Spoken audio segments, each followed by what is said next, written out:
Baiklah, selamat pagi. Perkenalkan, saya Hilbert Sinaga. Pada kesempatan kali ini, saya akan membuat sebuah tutorial program, di mana program yang telah akan dibuat ini adalah sebuah program bahasa C, di mana di dalam program ini kita akan mengimplementasikan yang pertama itu ada variabel, kemudian ada operator, kemudian ada control flow, kemudian dapat juga dilihat pada tugas ini variabel, operator, control flow, fungsi, kemudian array, kemudian recursive atau linked list.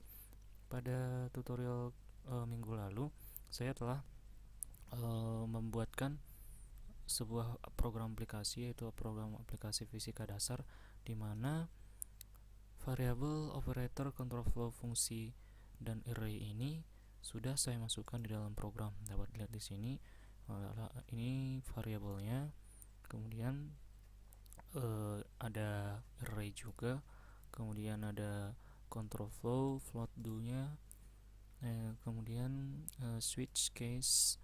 Nah, untuk operatornya mungkin di sini ada pembagian.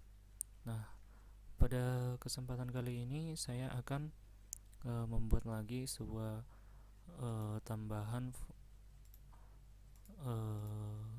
yang lainnya, yaitu recursive atau linked list. Tapi pada kesempatan kali ini saya akan mengimplementasikan yang dinamakan dengan recursive, di mana recursive ini adalah sebuah fungsi yang memanggil dirinya sendiri. Oke, pada kesempatan ini saya akan menambahkan, kalau di sini ada 3 bahasan untuk fisika dasarnya, yaitu menghitung massa jenis, kemudian menghitung kecepatan, dan juga menghitung besar gaya. Pada kesempatan kali ini saya akan menambahkan yang keempat, yaitu menghitung frekuensi getaran, di mana rumus frekuensi getaran ini adalah F sama dengan seperti atau 1 dibagi dengan periodenya. Oke, langsung saja saya buat di sini. Saya tambahkan double massa jenis, kecepatan dan gaya, dan juga frekuensi. Nah, untuk variabelnya saya pakai float jet. Nah, di sini kita akan membuatkan yang dinamakan dengan rekursif tadi. Jadi saya buat dulu variabelnya, yaitu integer frekuensi. Di dalam frekuensi ini juga kita harus ngasih tipe datanya, yaitu integer f. Nah, ini nantinya akan dipakai sebagai fungsi rekursifnya. Nah, setelah itu kita masukkan di sini di printf yang keempat, yaitu menghitung frekuensi getaran /n. Nah, ini udah jadi, kita sudah ada 4 buah menu, yaitu menghitung massa jenis, menghitung kecepatan, menghitung besar gaya, dan juga menghitung frekuensi getaran. Nah, kemudian saya akan tambahkan pada case keempat, yaitu printf yang keempat menghitung frekuensi getaran. Kemudian saya /n untuk enter ke bawah. Kemudian printf-nya yang diperlukan di sini adalah periode. Jadi saya masukkan nilai periode getarannya titik 2, saya titik koma, kemudian saya scanf kan untuk merekam inputan tadi dengan %f, koma. Jadi yang kita perlukan di sini adalah tadi merupakan variabel jet. Di sini float jet untuk periode ataupun menghitung frekuensinya.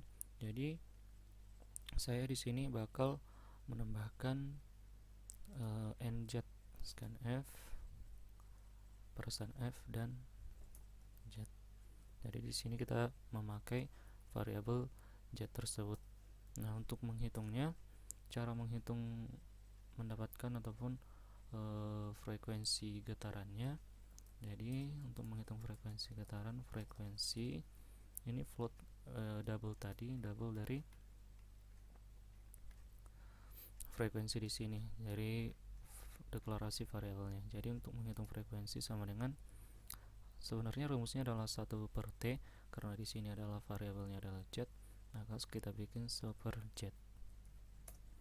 Nah, cara menghitungnya sudah dapat, yaitu frekuensinya 1/Z. Nah, sekarang langkah selanjutnya adalah kita akan memanggil fungsi rekursif nantinya. Jadi di sini saya buat dulu fungsi memanggilannya frekuensi Z. Nah, ini nantinya akan memanggil fungsi rekursif dari si Z-nya. Nah, ini salah huruf besar ya. Frekuensi Z-nya. Jadi di sini kemudian pada selanjutnya kita kasih kondisinya sama dengan 0. Kemudian kita break untuk case-nya yang keempat. Nah, jadi sekarang case keempat sudah jadi, rumus sudah jadi. Sekarang langkah terakhir adalah memanggil fungsi rekursif dari frekuensi Z ini. Jadi pada bagian bawah akan saya tambahkan untuk menghitung memanggil ataupun fungsi rekursif si Z-nya tadi. Di sini saya ambil integer sama seperti sini. Saya kopikan dulu integer frekuensinya, memanggil fungsi rekursifnya. Kemudian di sini, nah pada isi ini kita memerlukan sebuah if. Jadi if di sini jika f-nya sama dengan 0, maka bakal return ke 1. Jadi ini adalah sebuah kondisi. Jika f-nya sama dengan 0, maka dia bakal return ke 1. Kemudian kita else kan dia. Jadi else nya adalah print f hasil, maka nilai frekuensi getarannya adalah, nah jadi di sini menampilkan print f-nya. Kalau di sini tadi sudah kita buatkan cara menghitung frekuensinya sama dengan 1/Z. Jadi langkah berikutnya adalah kita akan meng-print f-kan nilai frekuensi getarannya. Jadi di sini saya kasih %f, kemudian /n. Nah, kemudian di sini kita kasih frekuensi. Jadi merekam si frekuensinya tadi. Frekuensi kita taruh di sini, frekuensi titik koma. Nah, kemudian di manakah rekursifnya tadi atau memanggil fungsi si frekuensi itu sendiri. Jadi di sini kita return untuk membuat frekuensinya, memanggil frekuensinya sendiri.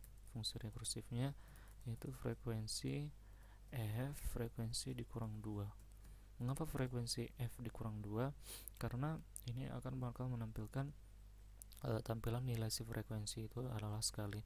Kalau kita buat frekuensinya -1, maka nilai frekuensi getaran ini akan muncul 2 kali. Kalau 3, nilai frekuensi getaran ini akan berulang, berlooping gitu secara terus menerus. Nah, jadi mengapa kita bikin f kurang 2 supaya nilai frekuensi getarannya itu cuma 1 kali muncul. Jadi udah selesai kita membuat fungsi daripada si rekursifnya tadi. Nah, sekarang kita coba mengulas program yang telah dibuat. Jadi dari atas dulu. Dari di sini kita ada variabel, kemudian di sini ada pemakaian struct juga, kemudian ada string juga di sini, char. Nah, sesuai dengan requirement mungkin yang diperlukan itu adalah variabelnya, kemudian operator di sini ada pembagian, kemudian control flow, ada do while, kemudian ada juga if, else. Kemudian untuk fungsi di sini void masa jenis. Jadi di sini memanggil fungsi masa jenis. Nah, di sini paling bawah program ada void untuk pemanggilan fungsi daripada si masa jenis. Kemudian untuk array ada data 3. Jadi itu bakal nanti yang akan dimasukkan di cara perhitungannya, yaitu masa jenis data f m dibagi dengan data f v. Jadi implementasi dari si struct dan juga si array-nya. Nah, requirement yang terakhir itu adalah cara untuk pembuatan rekursif. Jadi tadi kita udah tambahkan double frekuensi, kemudian float chart, integer frekuensi, integer f. Di sini untuk memanggilkan fungsi rekursifnya kita tambahkan cara case keempat, yaitu menghitung frekuensi getaran, dan frekuensi getaran ini memanggil fungsi rekursif daripada si frekuensi.